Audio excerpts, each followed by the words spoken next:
سلامونه می واخلئ ملګرو. جنید خان ما پرون د مولانا فضل الرحمن صاحب او د اسد کیسر د پی ټی آی رهنما میټینګ شوې ده او خبره دا وایرل شوې ده چې د اتحاد کوي. اتحاد په کومه خبره کوي، په کومه خبره باندې د ناسته شوې ده، هغه ټول معلومات د سره په دې ویډیو کې شریکوم. خو بل جنرال فیض حمید مولانا ته یو قرار جواب ورکړی دی. مولانا چې کومه خبره کړې و چې د عمران خان حکومت مونږ راغورځولې دی او د جنرال فیض حمید او د باجوا په خوله باندې مونږ راغورځولې دی، نو په دغه خبره باندې جنرال فیض حمید مولانا ته یو جواب ورکړی چې در سره هم په دې ویډیو کې ډسکس کوم. خو هغې نه مخکې تاسو را سره خپل رای ضرور شریک کړئ، ځکه چې پی ټی آی چې کله جے یو آی سره اتحاد کوي نو په دې باندې ډېر د پی ټی آی کارکنان چې کوم دي هغه پې تنقید کوي. نو تاسو را سره رای شریک کړئ چې آیا جے یو آی ته مطلب مولانا فضل الرحمن صاحب ته او عمران خان ته اتحاد کول پکار دي کنه، دواړه یو ځای کېدل پکار دي کنه، او دا کم ملاقات چې شوی دی دا پس شوی په دې په ویډیو اخر کې خبره کوم. خو ټول نه پیدا را سره خپل رای ضرور شریک کړئ چې آیا اتحاد کول پکار دي کنه، ځکه جنرال فیض حمید چې کوم دی مولانا ته یو قرار جواب ورکړی دی.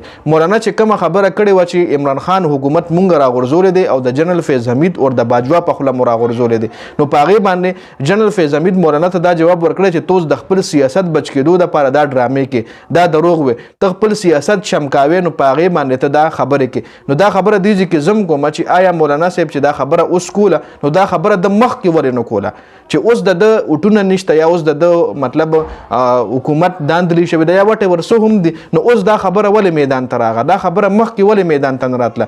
ځکه عمران خان به بار بار نارې وهلې او عمران خان چې په جیل کې د 7 میاشتې جیل کې تېرې کړي، نو په دې خبرې هم تېرې کړي.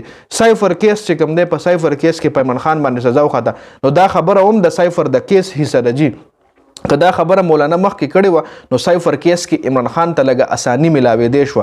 اوس دا خبره ولې دی مطلب اوس دا خبره ولې میدان ته مولانا صاحب راویښ کړه، دا یې مخکې ولې نه راویښ کړه؟ نو دې خبرې جواب هم تاسو ماله په ویډیو د کمنټ کې راکړئ چې اوس ولې دا خبره کوي. او جنرال فیض حمید صاحب چې دا کومه خبره کړې بیا خو دا داسې معلومیږي چې جنرال فیض حمید صاحب ریشا وایي. جنرال فیض حمید صاحب خبره حقیقت ځکه ده چې دی اوس د خپل سیاست بچ کولو دپاره دا خبره کوي، دا خبره د مخکې ولې نه کوله؟ دې ځای کې دا کوېسچن هم ریس کېږي. جي اوس په راشو په دې ملاقات باندې خبرو کو. دا کم ملاقات چې شوی دی نو دا ملاقات صرف دې دپاره شوی دی چې کومه داندلي په الیکشن کې په 8 فروری باندې شوی ده، نو هغه داندلۍ خلاف احتجاج کولو دپاره دا دواړه پارټیانې را یوځای کېږي.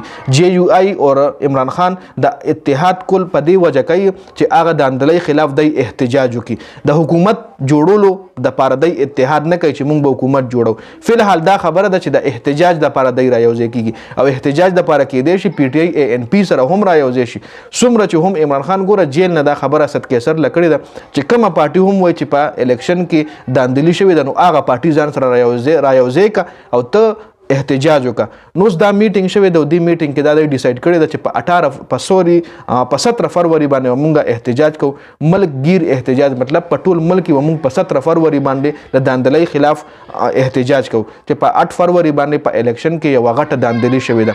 نو دا اتحاد دی دا میټینګ چې کوم کړی دی دا هم دې دپاره کړی دی چې دی دغه احتجاج وکړي. نور حکومت جوړی نه جوړی دا به راتلونکي ټایم کې پته لګي، دا نه چې اوس دی یوځای شو دی حکومت جوړی. حکومت دپاره لا فی الحال اتحاد نه دی شوی. اتحاد حکومت دپاره هم کېدی شي پوسیبل شي وشي، ځکه اوس په دی را یوځای کېږي په یو سړکونو باندې ملک بهر به روځي، احتجاج به کوي، یوځای به ناسته پاسته کوي، اسد کیسر به وي، بیرستر ګوهر به وي، هماغه نور چې کوم د پی ټی آی کارکنان دي، کوم د پی ټی آی کور کمیټي ده، شیر افضل مروت په دې طرف له مولانا به وي، ایمل ولی خان به وي، حیدر هوتي به وي، همدا خلک به روځي او احتجاج به کوي. نو دې مطلب دا نه شو چې پی ټی آی دی سره حکومت جوړی، احتجاج دپاره صرف را یوځای شوي دي، حکومت جوړی نه جوړی دا به راتلونکي ټایم کې پته لګي چې آیا دی دا اتحاد د حکومت جوړولو دپاره او که صرف دا احتجاج دپاره. نو په دې ویډیو کې مې دا اهم معلومات تاسو سره شریکول او بل خپل رای کمنټ کې ضرور شریک کړئ. کوم دوه کوېسچنې درنه ما په دې ویډیو کې وکړي د هغې حوالې سره خپل رای ضرور په کمنټ کې شریک کړئ. ډېره زیاته مننه جي، والسلام.